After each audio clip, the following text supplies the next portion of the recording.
Guys, so for today's video ay may itatanong ako kay Allison. Ito po yung inaanak ko, for magpa 5-year-old pa lang ito.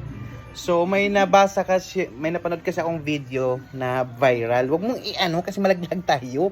Huwag mong itulak lang, yan mo lang ganyan, konti-konti lang.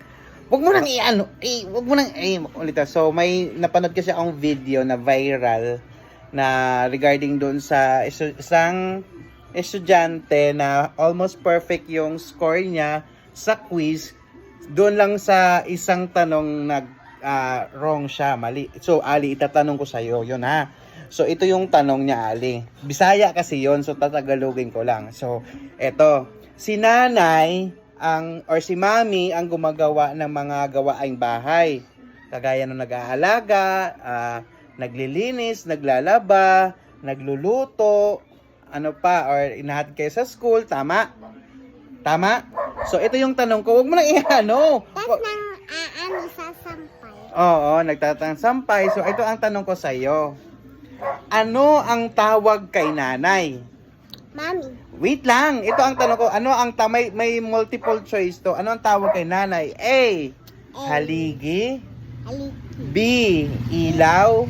Ilaw. C. Katulong. Si katulong. Ano? Si katulong. Right? Si katulong.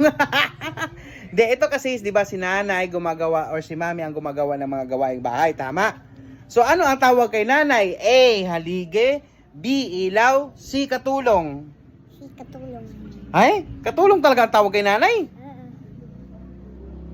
Bakit katulong? Katulong. So, ibig sabihin, yung tanong, tama yung sagot ng bata, katulong? Ha? Tama yon?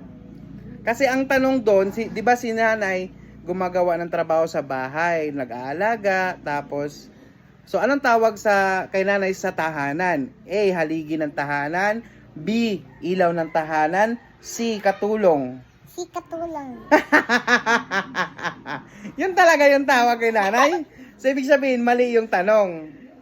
Di ko alam kasi yung tanong na yun, guys, mga kabukalbo, pang grade, anong grade yun, basta parang mali yung tanong kasi masyadong matalinghaga or masyado pang malalim yung tanong para sa mga bata. Di ko alam kung anong grade yun. So ang sagot niya doon sa tanong is, ganun po yung tanong niya, guys. Ang tanong po kasi doon na, ano ang tawag kay nanay sa tahanan? Parang di na lang, ano na lang, diretso na lang na haligi, ang multiple choice siya, pero ang pagpapilian lang doon is haligi, ilaw, katulong. So ang sinagotong bata, katulong, kasi siya yung gumagawa ng bahay, ng mga gawaing bahay. So yun po talaga, katulong. Malalim po kasi masyado yung mga wag kasi maano yung kasi masyadong malalim yung tanong. Kasi 'di ba, dapat basta di pa pwede, hindi akma yung tanong sa mga batang siguro dapat may grade lang yun grade 5 lang siguro, or dapat ipaintindi muna sa bata. Kasi di ba, haligi, ilaw, tapos yung isa katulong. So malamang doon talaga katulong talaga ang isasagot sa bata kasi siya yung gumagawa ng gawaing bahay. Tama? Tama, Ali? Mali yung tanong. Mali yung teacher doon. Kaya please lang, pakiayos yung tanong. Sige na, bye-bye na, Ali. Bye-bye.